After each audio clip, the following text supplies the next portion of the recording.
Esta é a era do Espírito Santo. Jesus disse a seus discípulos que era necessário que ele fosse embora para que o Espírito viesse sobre a igreja.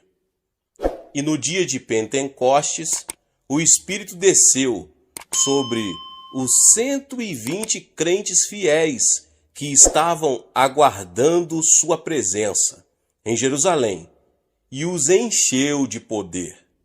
Isso foi o cumprimento da profecia de João Batista. Por ocasião do batismo de Jesus, o Espírito Santo foi simbolizado por uma pomba. O motivo de a pomba ser empregada como símbolo do Espírito está relacionado com a natureza e a personalidade dele. A pomba é uma criatura muito branda, e o Espírito Santo também o é. Só começamos a entender a natureza do Espírito Santo depois que começamos a ter comunhão com ele.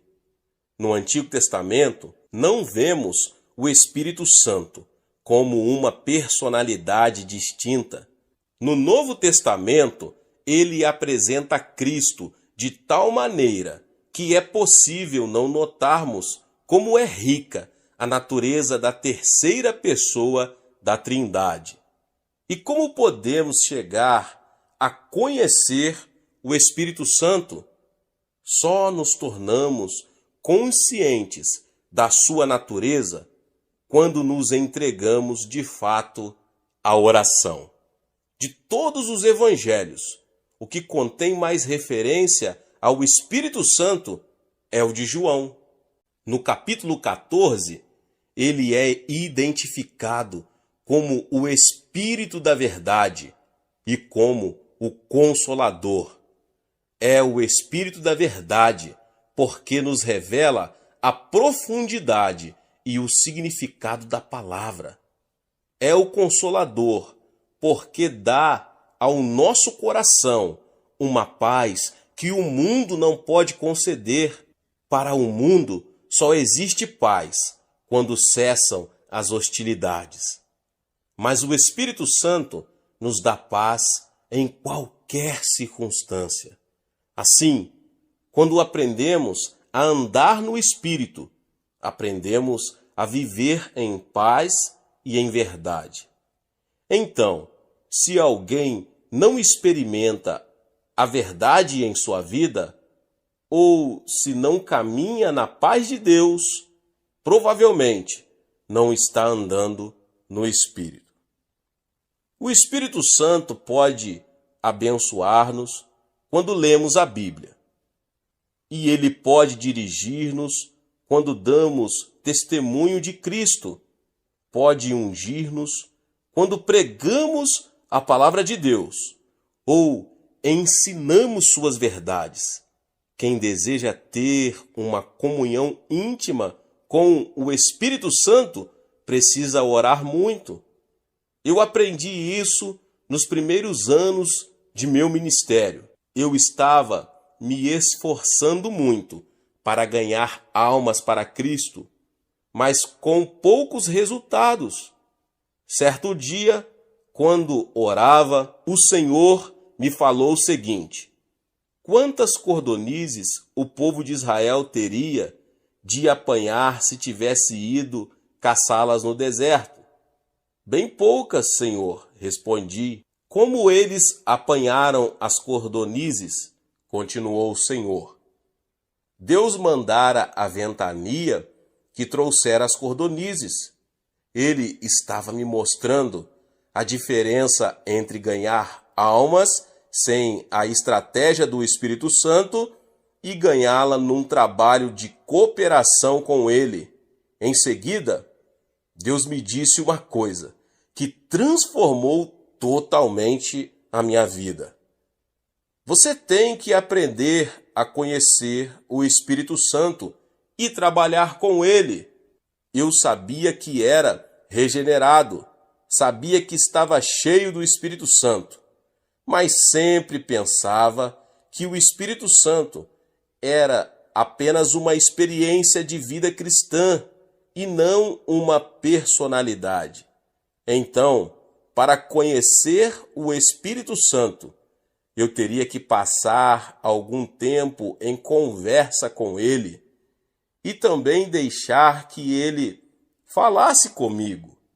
E foi essa comunhão com o Espírito Santo que operou todas as grandes mudanças que ocorreram em meu ministério.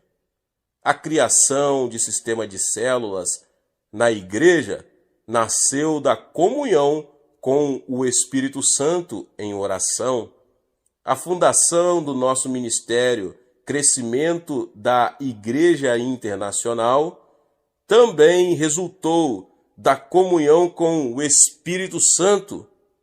E, na verdade, todos os grandes princípios espirituais que ensino na Coreia e em outras partes do mundo foram aprendidos numa genuína e íntima comunhão com o Espírito Santo, em oração e não em compêndios teológicos. E essa comunhão com o Espírito Santo tem sido vital em minha vida pessoal. Eu não poderia mais viver sem essa doce comunhão com a presença dele, com a qual já me acho tão familiarizado. Pela manhã, sinto um revigoramento que me vem dele e inunda meu coração. E assim tenho forças para enfrentar todos os problemas daquele dia, sabendo que serei vitorioso em todas as situações. Já descobri também que não tenho capacidade própria para resolver os milhares de problemas que me são trazidos diariamente. Mas sei que posso dizer para o Espírito Santo: Doce Espírito, quero contar-te um problema. Sei que conheces a mente de Deus e sabes a solução para ele. E então, com toda a confiança, fico aguardando pela resposta. Já percebi também que essa comunhão diária com o Espírito Santo é imperiosa para mim, pois nesses anos todos descobri que ele me renova espiritual, mental e fisicamente. Uma boa parte do tempo que passo em oração, todas as manhãs, é dedicada à comunhão com o Espírito Santo. A cada vez que Deus me revela algo de novo em sua palavra, sei que essa revelação me vem do Espírito da verdade, que habita em mim. Do mesmo modo que ele fez com que Maria concebesse, ele pode impregnar em nós a palavra viva. Porque a letra mata, mas o Espírito vivifica.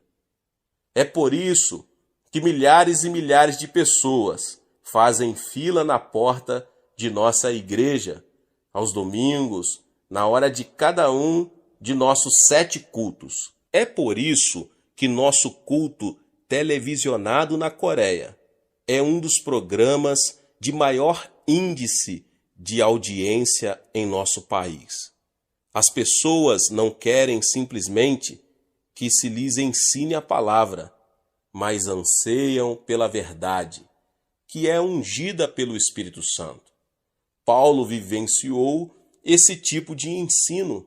Ele testificou o seguinte à igreja de Corinto: Ora, nós não temos recebido o Espírito do mundo, e sim o Espírito que vem de Deus, para que conheçamos o que por Deus nos foi dado gratuitamente. Disto também falamos, não em palavras ensinadas pela sabedoria humana, mas ensinadas pelo Espírito, conferindo coisas espirituais com espirituais. 1 Coríntios 2, 12 e 13. E o Espírito Santo não apenas nos unge ao ministrarmos a palavra de Deus com poder e autoridade, mas também nos protege dos ataques de Satanás. O fato de eu ser pastor da maior igreja do mundo não me livra do ataque de outras pessoas. As agressões que vêm do mundo não me incomodam, mas as que partem de alguns indivíduos que pertencem ao povo de Deus são as que podem nos ferir mais. Então, a comunhão diária com o Espírito Santo pode proteger-nos, se não dos ataques, das consequências deles. Vemos este princípio demonstrado claramente na vida de Estevão, o primeiro mártir da igreja. Estevão proclamava a palavra de Deus com grande poder, como vemos no capítulo 7 de Atos. Todavia, a única reação do povo foi um desejo intenso de matá-lo, devido à convicção de pecados que suas palavras lhe causaram. Ouvindo eles isso, enfureciam-se no coração e rilhavam os dentes contra ele. Mas Estevão, cheio do Espírito Santo, fitou os olhos no céu e viu a glória de Deus e Jesus, que estava em sua direita, e disse: Eis que vejo os céus abertos e o Filho do Homem em pé à destra de Deus. Paulo encerra sua carta à igreja de Corinto com as seguintes palavras: A graça do Senhor Jesus Cristo e o amor de Deus e a comunhão do Espírito Santo sejam com todos vós. E ele se refere à comunhão do Espírito Santo novamente em Filipenses 2:1. Se você está percebendo que suas orações são vazias e não revigoram sua vida espiritual, é possível que não esteja obedecendo à admoestação de Paulo e não esteja tendo comunhão com o Espírito Santo. O Espírito lhe dará a alegria, a paz e a sensação de estar agindo certo, que tanto deseja. Lembre-se de que o reino de Deus não é comida e nem bebida, mas justiça, paz e alegria no Espírito Santo. Paulo escreveu o seguinte, em sua primeira carta à igreja de Corinto, a respeito dos dons espirituais: Não quero, irmãos, que sejam ignorantes. 1 Coríntios 12:1. Pois este verso poderia tranquilamente ter sido escrito em nossos dias. Uma grande parte da igreja é ignorante com respeito aos dons e manifestações do Espírito Santo. E muitos daqueles que têm conhecimento sobre esses dons e manifestações espirituais não sabem exercitá-los, nem o momento certo de o fazerem. O Espírito Santo entra em uma pessoa por ocasião de seu novo nascimento.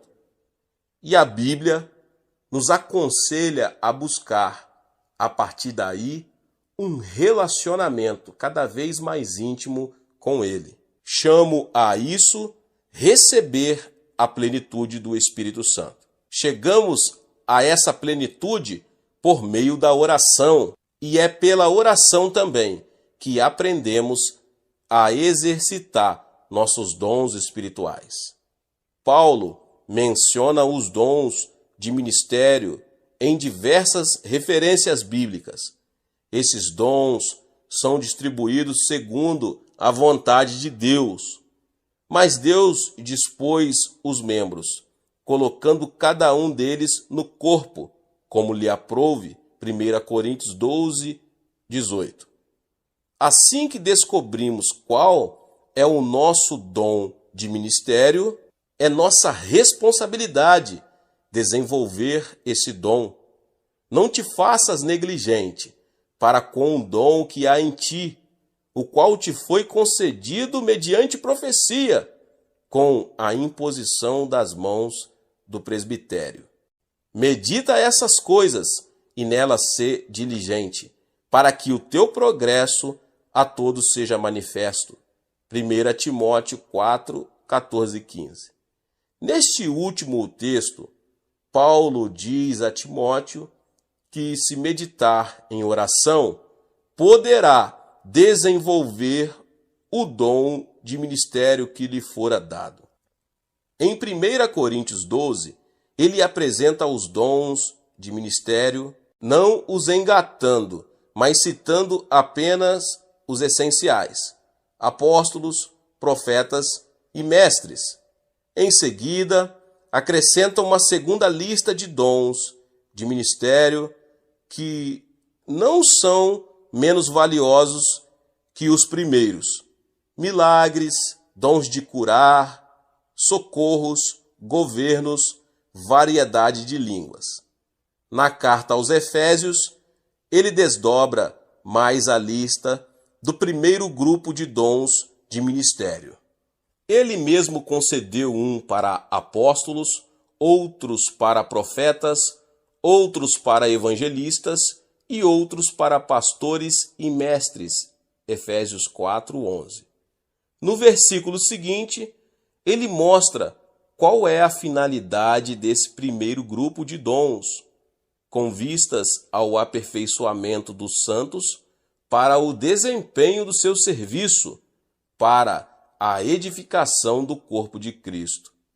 Qual é, então, o objetivo da liderança cristã? É instruir os crentes novos convertidos em seu trabalho, para que o corpo de Cristo seja edificado e fortalecido. E como um líder cresce e faz desenvolver seu ministério, meditando e orando sobre ele. Então, quer seja você pastor ou líder da igreja, dirigente de um grupo menor ou diácono, seu dom só se desenvolverá e crescerá pela oração e meditação. Os dons de ministério espiritual são dados aos crentes pelo Espírito Santo, de acordo com a decisão do Pai. Então, todos os crentes podem ter manifestações do Espírito Santo. A finalidade dessas manifestações é a edificação de todos que se acham reunidos ali. Paulo diz o seguinte: a manifestação do Espírito é concedida a cada um, visando um fim proveitoso.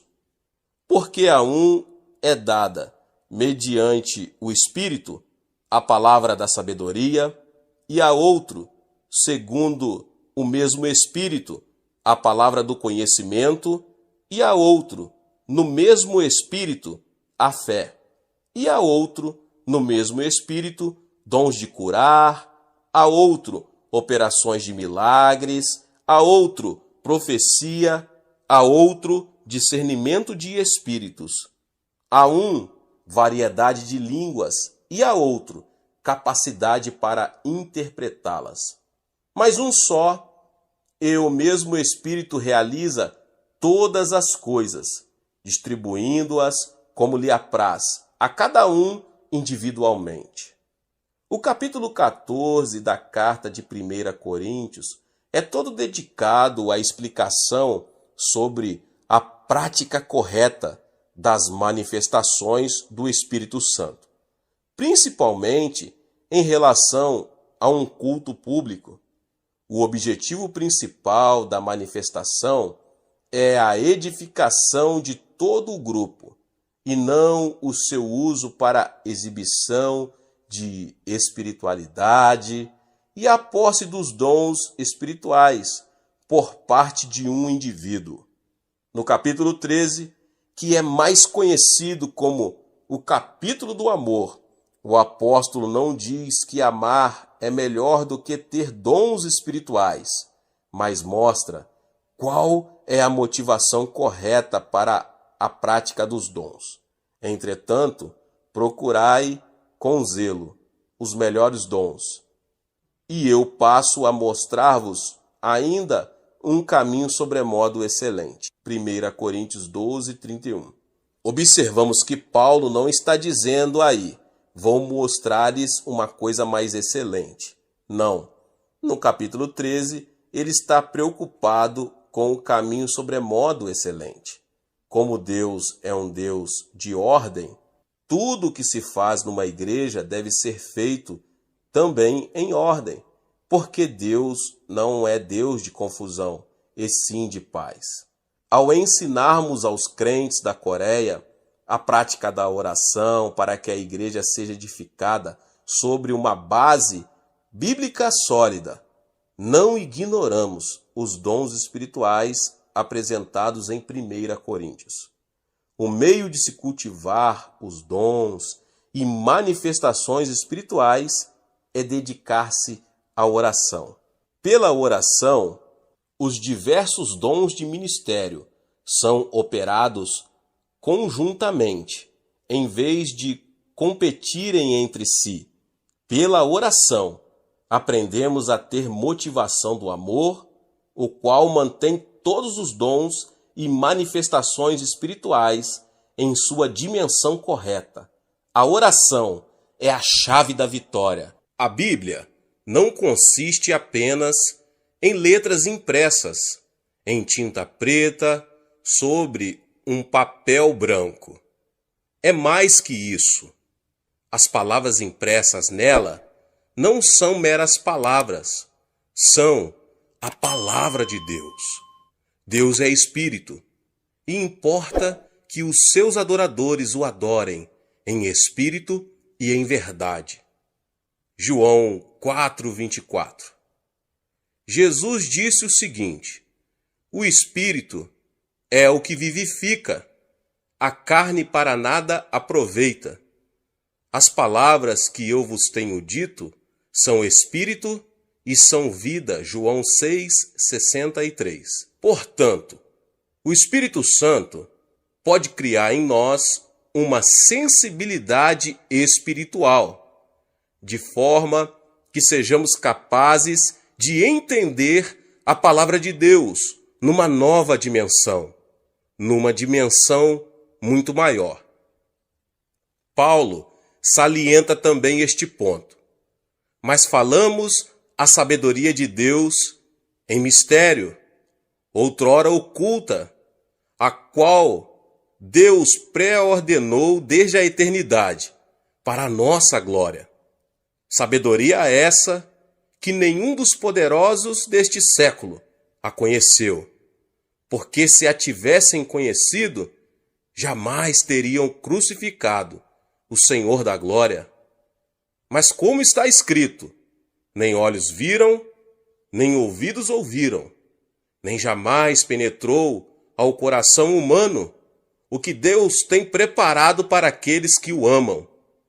Mas Deus no-lo revelou pelo Espírito, porque o Espírito a todas as coisas perscruta, até mesmo as profundezas de Deus. Paulo enfatiza também a importância de se procurar entender a palavra de Deus debaixo da unção do Espírito Santo que recebemos pela oração. Diz ele: ora, o homem natural não aceita as coisas do Espírito de Deus, porque lhes são loucura, e não pode entendê-las, porque elas se discernem espiritualmente. A razão por que o mundo não compreende a palavra de Deus, apesar de toda a sua sabedoria natural, é que a palavra de Deus se situa numa dimensão superior ao conhecimento e sabedoria naturais. Ela contém uma dimensão espiritual que não pode ser entendida sem a orientação do Espírito Santo de Deus. Meus irmãos e irmãs, sempre que pego a Bíblia, o mais precioso bem material que tenho, oro ao Espírito Santo. Ó Espírito Santo, abre meus olhos para que possa ver a verdade de Deus em tua santa palavra. E como é maravilhoso estudar a palavra de Deus depois de orar. A fé vem pelo ouvir, e o ouvir pela palavra de Deus, escreveu Paulo aos Romanos. Deus aumenta a nossa fé na medida em que cultivamos o ouvir, ou a sensibilidade espiritual. Adquirimos sensibilidade espiritual estudando a palavra de Deus em espírito de oração. Nossa dependência de Deus aumenta nossa sensibilidade espiritual. Já aprendi que quando confio inteiramente no Senhor, Ele me orienta e me dá compreensão espiritual. Muitas vezes, para isso, precisamos de uma grande ousadia espiritual. E, no entanto, depois de orar, quando dou um passo à frente, pela fé, adquiro mais sensibilidade espiritual. E tendo os sentidos espirituais aguçados, eu posso entender melhor o alimento sólido da palavra de Deus. Mas o alimento sólido é para os adultos, para aqueles que pela prática têm as suas faculdades exercitadas para discernir não somente o bem, mas também o mal. Hebreus 5,14. O escritor da carta aos Hebreus está simplesmente expondo quais são as qualificações necessárias a um crente, para que ele possa comer o alimento sólido das Escrituras. Aqueles que já adquiriram sensibilidade espiritual, usando o discernimento que já possuem, podem ingerir o alimento sólido. Mas os que ainda não desenvolveram sua sensibilidade espiritual podem ingerir apenas o leite da palavra de Deus. Certa noite, durante o culto devocional de nossa família, um de meus filhos disse uma coisa que revelou como é importante dependermos totalmente do Espírito Santo. Meu filho mais velho disse o seguinte a Grace, minha esposa: Mamãe, eu não vou ficar orando tanto tempo como o papai. Eu sou jovem e tenho confiança em mim. Não preciso orar tanto quanto ele ora, porque teria que pedir tudo a Deus. Muita coisa posso fazer eu mesmo, sozinho. Enquanto ouvia aquelas palavras, senti meu coração tomado por uma grande compaixão para com meu filho adolescente. Então respondi com muita sinceridade: disse, você e seus irmãos olhem para o papai e escutem com muita atenção. Todo mundo aqui na Coreia conhece seu pai, não é verdade? É, responderam eles. O pai de vocês hoje é o pastor da maior igreja do mundo, não é? É sim, disseram eles. Então olhem para mim. Há algum tempo estava sofrendo de tuberculose e quase à morte. Não havia nenhum médico que conseguisse curar-me.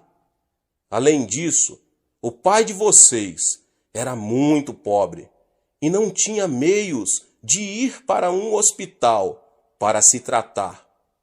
Parei de estudar após o primeiro ano do colegial.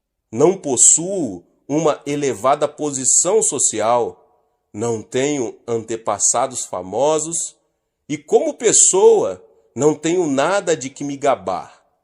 Não tenho nada de natural para que vocês possam se gabar de seu pai. Ele não tem dinheiro, nem posição, nem instrução superior. E, no entanto, eu tenho sempre confiado inteiramente no Senhor. e vejam o que ele fez por mim. Sabem o segredo do meu sucesso? Eu abri meu coração para o Senhor, confiei inteiramente nele e, com o auxílio de Deus, me eduquei. Li todos os livros que vieram às minhas mãos, estudei muito, orando o tempo todo.